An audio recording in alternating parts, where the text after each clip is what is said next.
He walked in to deposit a check, but walked out owning the place. The bank lobby was quiet, customers waiting in line as a young black man. David stepped forward to the teller's counter. He wore simple clothes, nothing flashy, just holding an envelope with a check inside. The teller, a middle-aged woman with sharp glasses, gave him a quick glance and smirked. "Yes, can I help you?" she asked, her tone cold. David placed the check on the counter.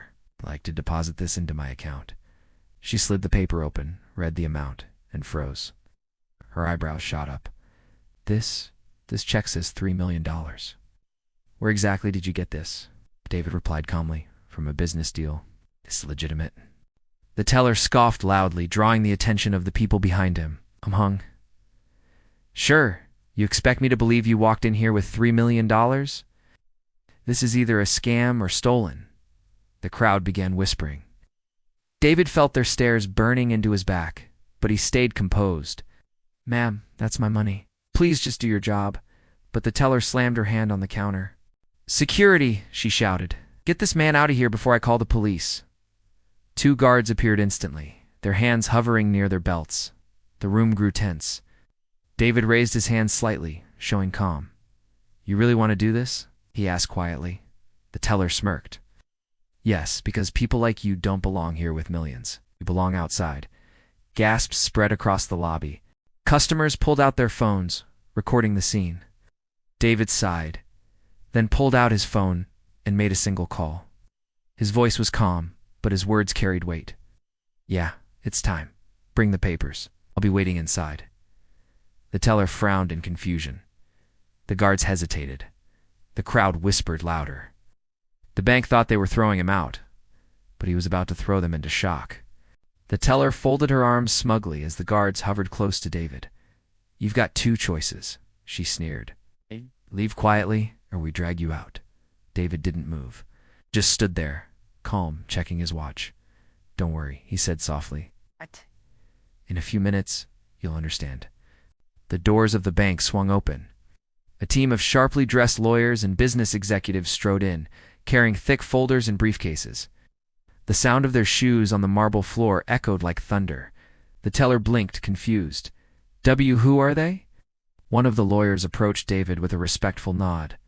"Mr. Johnson, we have the final contracts ready for signature." Gasps filled the lobby. The crowd recording on their phones leaned in closer.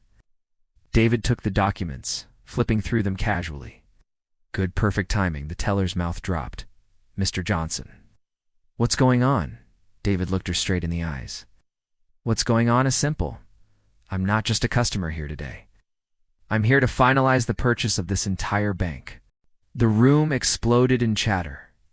The guards froze, unsure what to do. Even the bank manager hurried out of his office, pale and sweating. David signed the papers with steady hands. Else. The lead lawyer announced loudly, "It's official. As of this moment, Mr. David Johnson is the new majority owner of this bank." The teller stumbled backward, her face drained of color. This is impossible." David leaned on the counter, his calm smile cutting through the tension. "Oh, it's possible.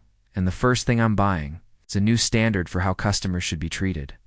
The crowd cheered, phones flashing as they captured every second.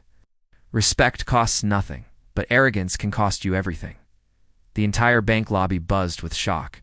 Customers whispered, cameras recorded. The staff stood frozen as the reality sank in. The man they had tried to throw out was now their new boss. David tapped the counter gently, his calm voice carrying across the silent room. "Ma'am," he said to the teller, "you judged me before you even looked at my paperwork. You tried to humiliate me in front of everyone. Tell me, is that how you think customers should be treated?" The teller's lips trembled. I didn't mean." "I thought," David raised a hand. "No, you meant exactly what you said. I thought someone who looks like me couldn't possibly belong in a place like this." The crowd murmured, nodding. Several people clapped softly. David straightened, his eyes sharp. "From today forward, things will change. This bank will be a place where everyone is treated with dignity, whether they're depositing $10 or $10 million. He turned to the manager. "And as for her, she's finished here. Escort her out." The manager, sweating, quickly nodded. The teller's face went white as the guards, the same ones who had nearly dragged David out, now escorted her to the door. The customers erupted in applause. Some stood and cheered. Others recorded with wide grins, knowing they were witnessing justice in real time. David looked around the lobby, his voice steady but firm. Let this be a lesson to all of us. Power, money, titles, they don't give anyone the right to disrespect others.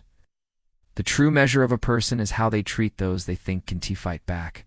He turned back to Monica, his wife, who had walked in unnoticed until now smiled, and whispered, "We just bought more than a bank, bought back respect."